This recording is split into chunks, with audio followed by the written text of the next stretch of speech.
everyone, it's Brian with GreyWolf Towers again. So today's video is going to be an unboxing of this motherboard. This is the MSI B460M VDH Wi-Fi edition. It is refurbished, so some items may not be included. We'll take a look and see. It came in the original box or unoriginal box for the motherboard, which is really cool. This one is refurbished or renewed on Amazon. I believe it was sold directly by MSI, which is why it comes in the box, and I believe that it comes with all the accessories, but we're going to go through the box and show you what you get for roughly $95 plus tax for a motherboard.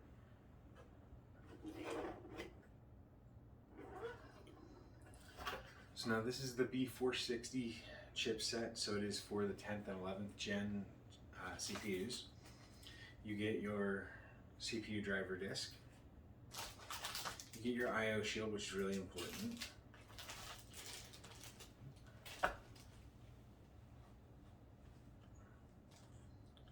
Oh, nice. You get two M.2 screws, which is unusual for refurbished motherboards. Usually you don't get screws for the M.2. Usually you have to supply them yourself. The two antennas that are needed because it is a Wi-Fi enabled motherboard, and then two brand new SATA cables and the motherboard.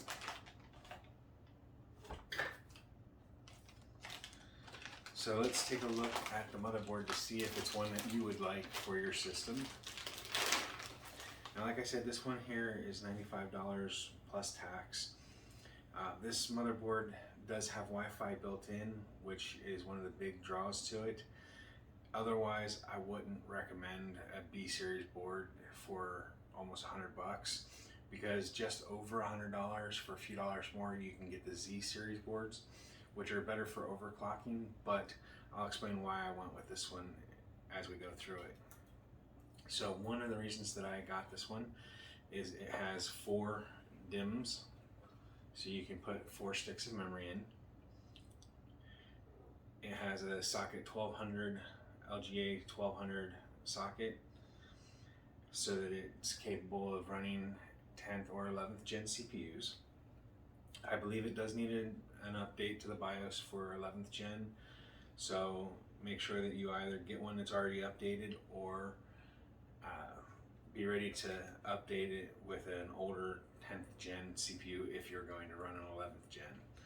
So for example, you could run an 11th gen i7 in here, but before you do, you'll want to update the BIOS with like a i3 or a Celeron from the 10th gen. So the VRMs have heat sinks, which is nice, so that should be good. It has a steel covered X16 PCIe slot. Now the PCIe slot, if I remember correctly, is PCIe 3 with 10th gen, PCIe 4 with 11th gen. So that is a reason to go with 11th gen over 10th gen. For this specific pairing though, I'll be using 10th gen. And then 2 M.2 ports, capable of running one on this one here, which is on the outermost. It's capable of running the 2280. On the innermost, closest to the CPU, it's capable of running up to the 110 millimeter length ones. So that's cool. I like that. You have down here, you've got your 24 pin for power to the motherboard. Up here, you've got your 8 pin for your CPU power. You've got 4 SATA ports so that it can run up to 4 SATA drives. I will not personally be using them. There's no plans of any SATA drives going into this. Let's see, I'm just checking for different ports real quick. Typically on most motherboards towards the back, you'll get one port for the chassis fans, but I do not see those. Instead, up here there's 2 right here in the front, so we'll have to run one fan through the case up to the front. It's a little unusual, but it should be possible. Another weird thing about this board is that typically right around this area here is where you'll see a CPU fan header and potentially an alternate, like an optional or a pump fan header. But instead those are over here where you've got the CPU fan and then the pump fan. So it is capable of running a AIO. It's just that it's in a weird position for most motherboards. Typically where these fan headers are is where you would see the USB 3 header, but instead that's down here. Looks like the front panel headers here. It's JFP1, which is usually front headers. You've got two USB 2 headers, which is actually on the unusual side. Typically, not unheard of or anything to have two, but typically there's only one. This here is the audio, and there are some RGB headers, so that's cool. So it is capable of running RGB. I believe that this is an LED for the board, but I don't believe it's RGB. We can test that out once we build the system. So there are those features. There are two X1 slots for additional expansion beyond the video card for things like video capture cards or Wi-Fi cards, but you don't need a Wi-Fi card with this motherboard. And I'm about to go over that, which is another reason that I chose this board. So you've got your three audio ports, so there'll be an audio in, an audio out, and a like an auxiliary jack usually. So you've got two USB 2s and a PS2, so older style, PS2 style keyboards and mice. You've got a DVI video connection, you've got a VGA connection or a D-sub connection. You've got an HDMI connection, so it's good that they have at least that. Personally, the D-sub or the VGA connection is no longer needed. I don't know of anybody that still uses those outside of very rare business uses. Then you've got 4 USB 3 ports and an Ethernet jack, which I believe is just the 1 gigabit, but should still be plenty fast enough. And in between those and the audio is your Wi-Fi.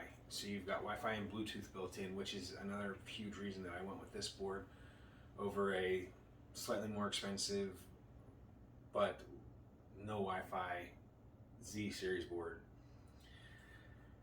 I don't want the CPU that's going into this to be overclocked, because it's not going to be an overclockable CPU, so I don't want anyone trying to go into the settings and changing settings that could potentially cause problems with the CPU.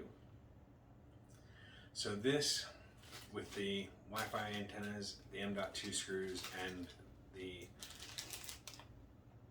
I/O shield are all going to go into this build that we're doing. Now, what would a motherboard video be without showing you how to do some of the installation? So we're going to go ahead and install some of the stuff that's going to be in the next video.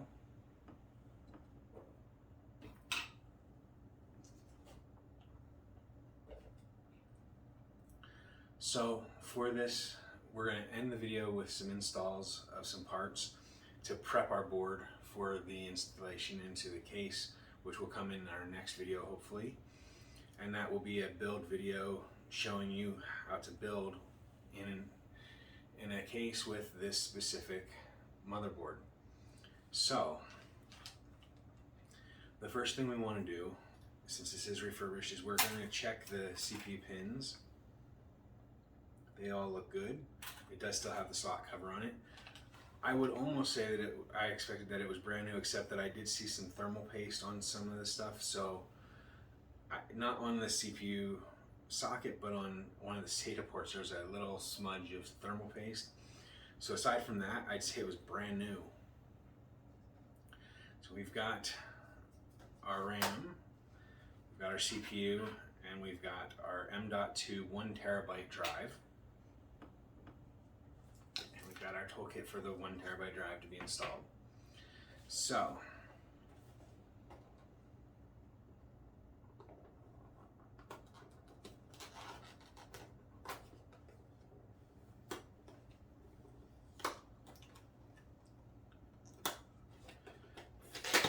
first thing,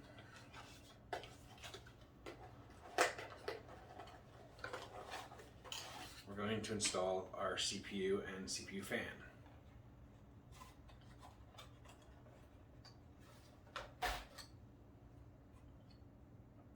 Now with your slot open, with your CPU slot open, you're just going to take the CPU and you're going to open it. You're going to pull it out, and it only goes one way. It won't sit right any other way. And there's little notches on the sides of the CPU to show you that it lines up with the socket. Typically, and I'll show you after we install it here real quick, we're going to pop this off. Typically, one easy way to tell that it's going to install the right way is you've got the writing with the top of the socket. The arrow is down here on the bottom of the socket. And that's how, at least I, tell the difference. So that was a brand new i3 10100 CPU, or 10100F actually, if I remember correctly. Yes. So it's 10100F, which means it's an F SKU, which means no video built in, so the video on the board would be useless. It's a 10100, which is an i3, which is 4 cores, 8 threads, and roughly 3.6 gigahertz if I remember correctly. So plenty of speed for a budget gaming build. This is going to go into a build that's going to sell hopefully for around $600 to $750. And in the next build video, we will go over what parts are going into it that help give it its value. But we're going to go ahead and install the RAM on this video as well. We're using the 2nd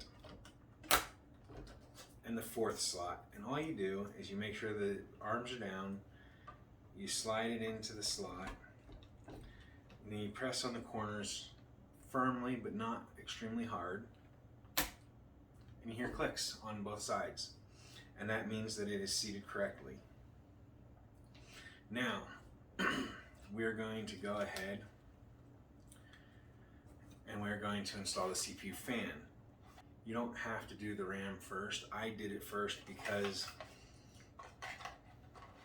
I wanted it in place before I put the wire around the end.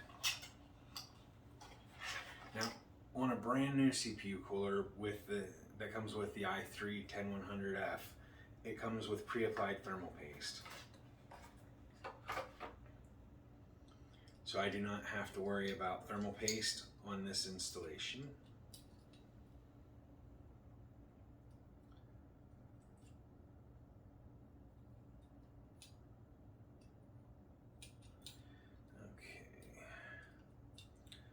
So now,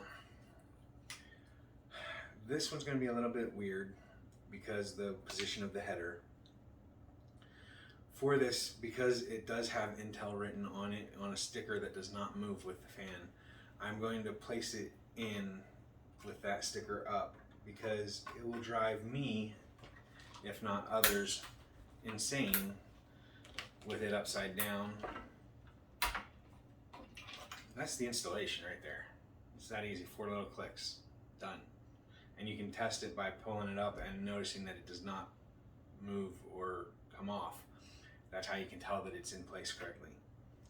Now with this, I'm going to run it around here. Looks like I'm going to have to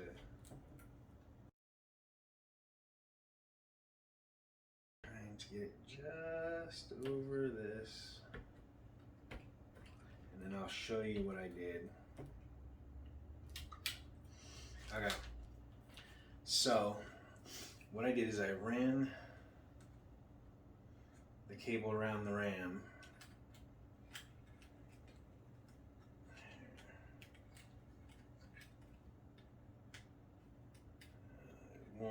won't go quite over the peg, but I ran it around so that it doesn't hit the fan blades, and then I ran it around the RAM so that it's not a lot of slack on it.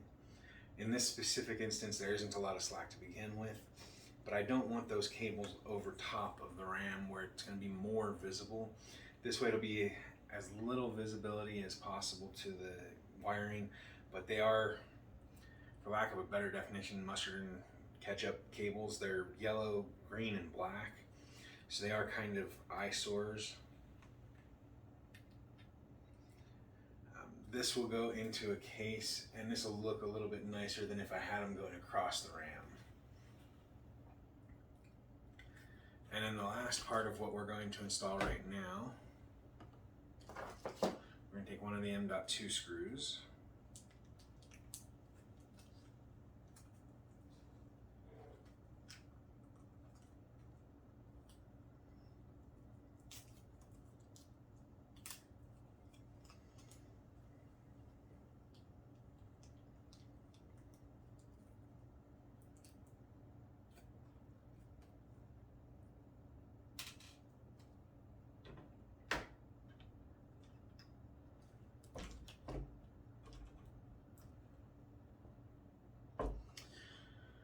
So both of these standoffs are in firmly. There should be no real difference, but I am going to go and grab a set of pliers real quick so that we can move this one, and I'll show you how to do that. So give me just a second off screen and I'll be right back before you even know it on the video. Okay, and I'm back. And I'll cut out all the wandering around part. So we have our pliers here. And these are not the best pliers, but they should work for the job that I need them for. So we want this screw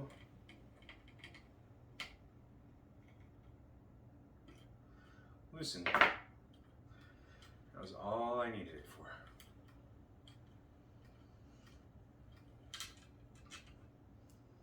And then we move it one peg hole.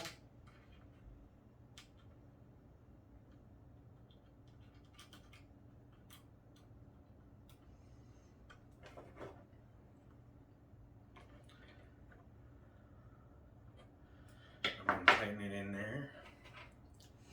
Now an M.2 drive, about the stick of a gum, is really easy to install.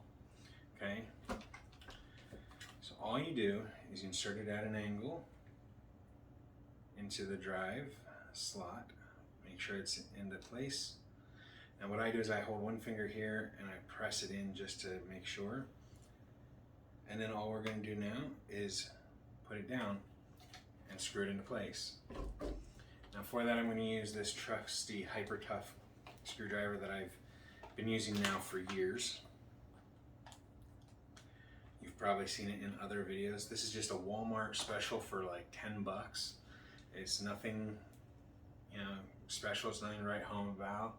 It's just a $10 kit. Now it's probably closer to 15 because of price hikes. But we just put the screw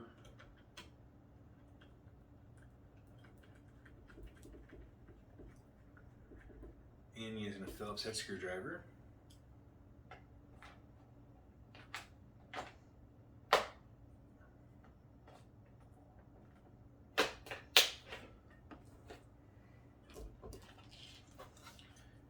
And now our NVMe boot drive is in place, and this is a 1 terabyte drive, which is another reason that this is going to go for $600 to $750, is because it is not a 500 or 512 gigabyte model. It is double the space, so it adds a little extra to the build quality. Now with prices of the NVMe drives, this one, if I remember correctly, is around $50 to $60. I want to say it's about 52. I used the Team Group drive. It is a little bit higher quality than the Silicon Power. I've had too many issues with Silicon Power or SP drives. They have had, out of 3 drives that I've bought, I've had 2 failures, and that's unacceptable to me. So I went with Team Group. I've never had a failure with Team Group, so hopefully this one's no different. This will be a Windows 11 PC, so it will be ready to go. When it's done being built, we'll install Windows and go from there. But that is a CPU install, RAM install, and an NVMe install, or an M.2 drive install. You can get M.2 SSDs, which are slower but still available. They run almost the same cost, so there really is not any reason to do that. For the price of a 1 terabyte drive at $50 to $55 on average, it really is worth spending the extra couple of dollars to get an NVMe over an SSD. Much faster boot times. So that is our video for today. I do hope that this look at the B460M VDH Wi-Fi edition motherboard tells you if it's the right board for you or not. It has all the features that I need for what I'm selling, so I'm looking forward to getting this system built and then selling the system. So I do hope that you all enjoyed this video. I hope that you found it useful. If you did, make sure that you hit the like button down below. If you haven't already, hit the subscribe button that should be in this general area here, and that way you can keep up to date on our new videos and our community section. And as always, if you have any questions about myself, the product, or the channel, make sure you leave those down below in the comment section or on Twitter at TowersGrey. So thank you for watching, everyone. I hope you have a wonderful day. Bye for now.